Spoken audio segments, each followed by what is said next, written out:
All right, we'll call this meeting to order. 1.0, Pledge of Allegiance.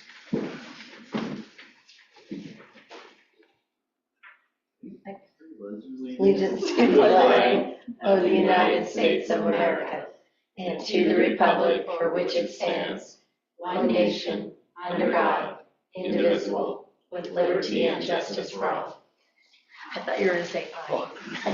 I was waiting for the ready begin. Well, last time I was chair, it was all on Zoom, so it felt like nobody was saying it and just wording it, and I was just saying it by myself. Yeah, welcome to your chair spot. There you go. 2.0, agenda approval. So moved. Second.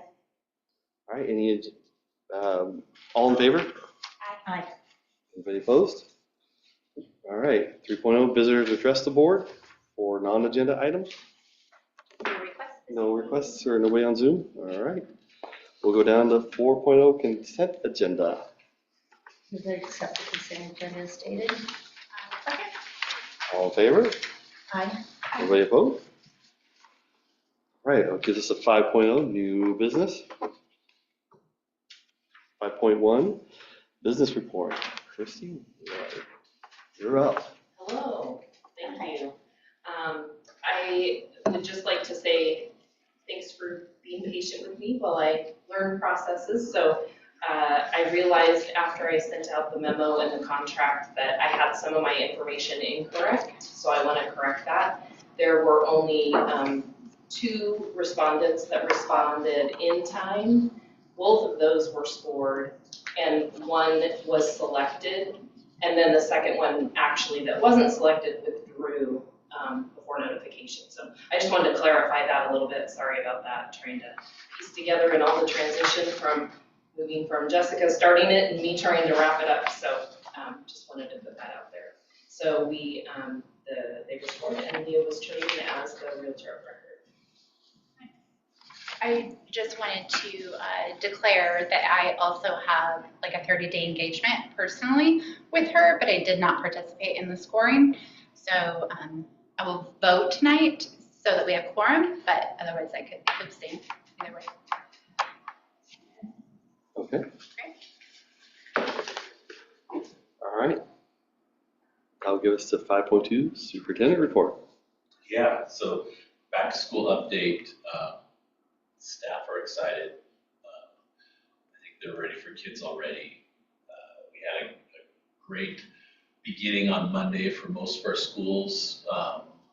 Checked in with teachers, and although they want to be in the classroom getting things ready, they felt like what they got from their principals was beneficial for the most part.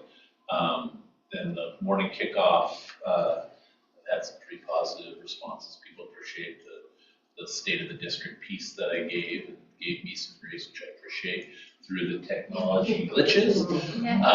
And then in the evening, the welcome back barbecue. Gosh, I gotta tell you, it seemed like around 4:30ish, I was getting nervous, and then we just had lots of people show up, and kids happy, and it was what it was meant to be.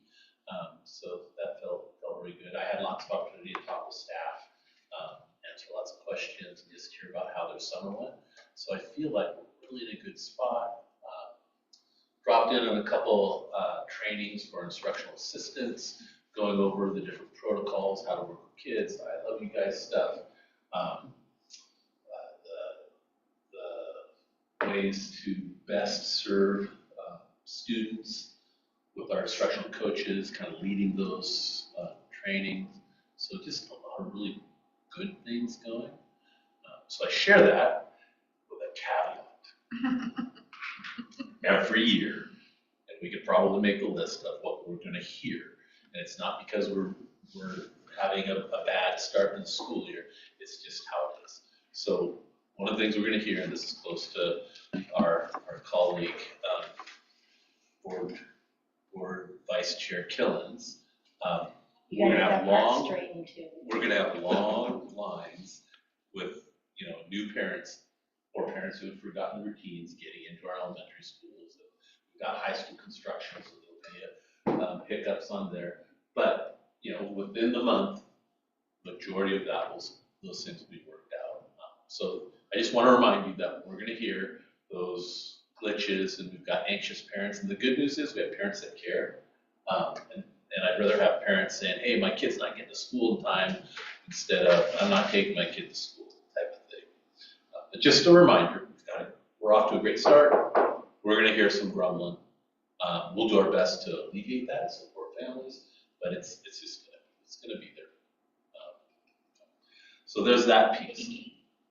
The next part that I wanted to touch on, as far as back to school, I've mentioned, I think, to a couple of you about the trends with banning cell phones and cell phone policies. It's something that we really need to address in our district. I think the best practice is for us to educate ourselves on some of the research, some of the practices that other districts are doing. We need to survey, reach out to our community, including our students, staff, and our parents, kind of gather that information, and then make a decision that fits best for our community. I'd like to have that done so by the start of the second semester, we'll have some type of policy in place. If you watch the news at all, you see that we've got some districts are using yonder bags, where, like a concert, where you drop the cell phone in and then magnets. Some districts are banning them altogether.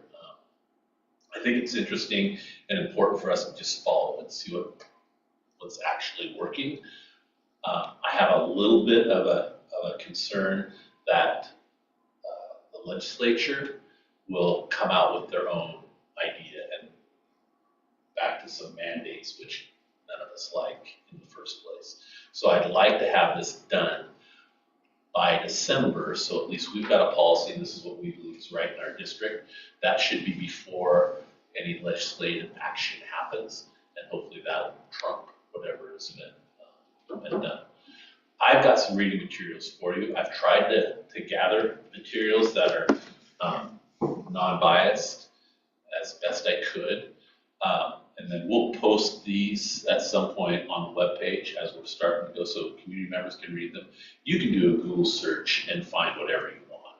I try to find more reliable sources that were a little bit laden with research, but just like anything, you can research why you should have cell phones and get a big long list of information, or why you shouldn't. I'm trying to thread the needle of unbiased, but there's a lot of research out there that tells us connected to electronic devices is detrimental to students, but there are some positives, and I think these do as good of a job of outlining that. The first one that I'm going to give you, and I'm not going to hand it to you to read tonight, they're for homework, because the first one's kind of thick. This is from ERIC, which is Educational Research Center.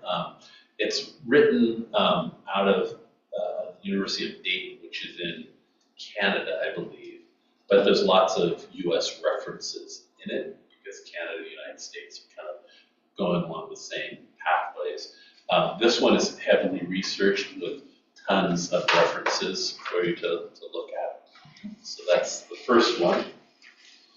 The next one is more of just a Pew Research piece that has a few graphs and just information on what teachers are saying across the country. It's relatively short. Then I pulled a document from the Harvard Graduate Institute. It's kind of an interview of a researcher, but you have an idea of what they're researching. And I think what is interesting is, this one is weighing the costs and benefits of cell phones in schools. It talks a little bit too about going beyond the concern with screen time, and also what type of culture it sets up for your school, depending on if you're going to ban it or allow cell phones. So I think that's a good to look at. And then this last one is from U.S. World News Reports. It's what you should know about school cell phones. So lots of reading material for you. And we'll get these up on the website for community members who want to take a look. And I'll also continue to look for additional research materials. As I find those, I'll get them out to you. The process that we went through when we made adjustments to our start time, where we gathered research, Then we interviewed community, had a couple meetings where we posted it and invited community to come in and share their thoughts.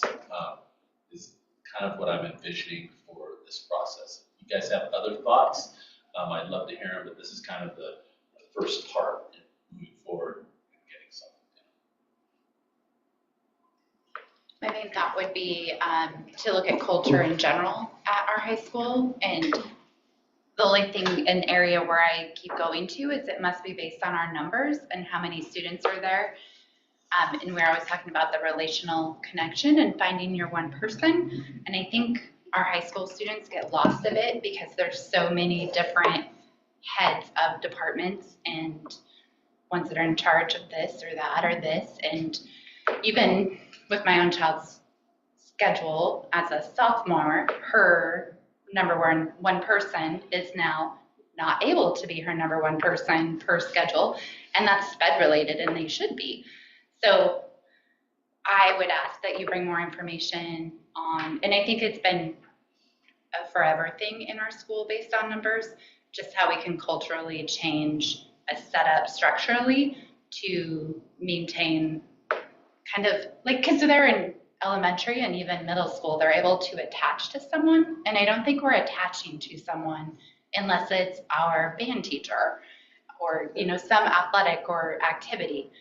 There's not a structure that allows for one person to be my person all through school.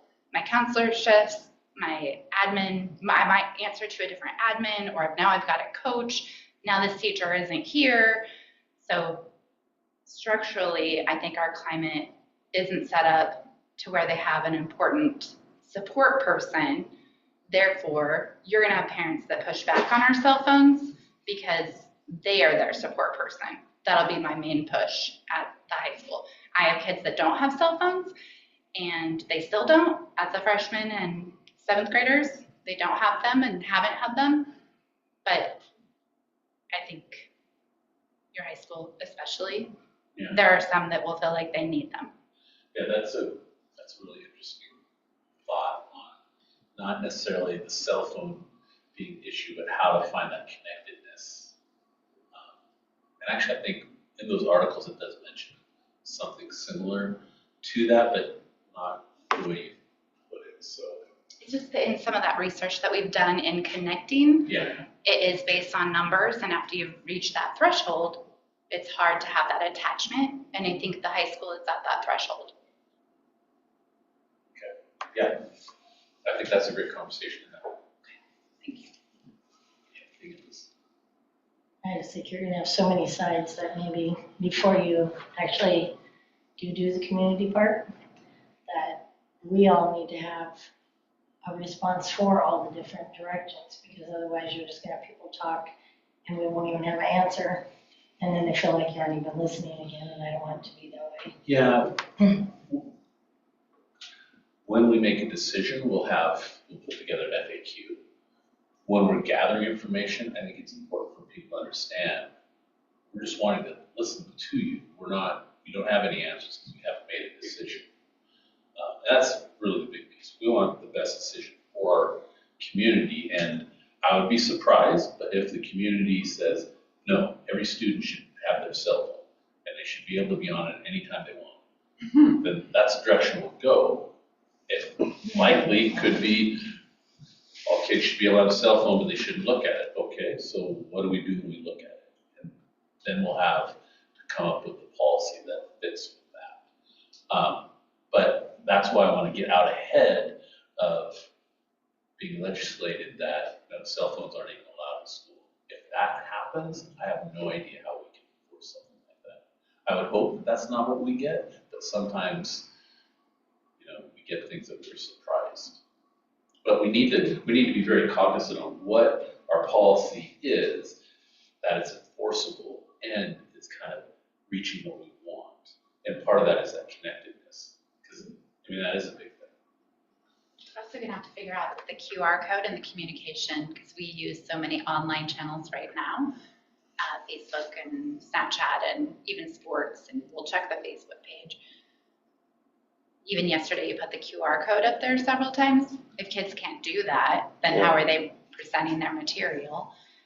And then, like it won't be available. Check it on Fairview. Oh, and then the other one that I was thinking was communication with a parent. Maybe we allow to register an email with students, email for school, so that they can actually email a certain out-of-district email. Oh, yeah. And then they could use their Chromebook to message their parent if they need to, as long as it's registered with that ID. That's a good idea. Because they're gonna have their Chromebook. Yeah, I think that is a good idea. Okay, I've been thinking about this. I can This is tell. what I want. I can tell. But we need to figure out what everyone wants. I know. And then we make a decision. Okay, that's really all I have. I guess you mentioned the QR code. I'm excited to move forward with film festival, arts festival, science festival, and then the unified sports. I love that one. That was good. Yeah, and I was really pleased. There's about 30 people have responded. Hey, I can't leave, but I want to help with unified sports, or I love art. I want to do whatever I can. So really, I think a pretty positive response to that. And those are the things, like I said yesterday, that we bring community in to see the good work that our students are doing, and it's a reflection on staff and the schools. So, I'm excited for that. All right. That is my report. All right, that brings us to 6.0, visitors address the board on agenda items. No requests received. Question. All right. So that brings us to 7.0, 7.1, approve realtor services contract LJC Associates LLC DBA Remax Power Pros. I move that we accept action item 7.1. Should I let him? Yeah, we'll let him say. Quick second. Bill, we're on 7. I fixed an early supper so I could be early. Didn't work. I'm sitting there going, okay, now I'm ready to roll, and I get this phone call. Like we're live right now and we're in the middle of an action item. We're on 7.0, 7.1, 7.0 already, wow. Yeah. All right. and Melody has. So I did declare that I have a personal contract with her, and signed in the middle of my 30 days right now. So I was gonna just abstain if you guys would like to do that contract yourself. I think that's Perfect. We got enough people So now. I I can't. moved it, but we don't have a second. So if you like to second it, I'll second it. All okay. right. And I don't know if you heard or you knew about the updates. I don't know if she wants to give. I you read Okay. I read all of the paperwork. Is Okay. that what it?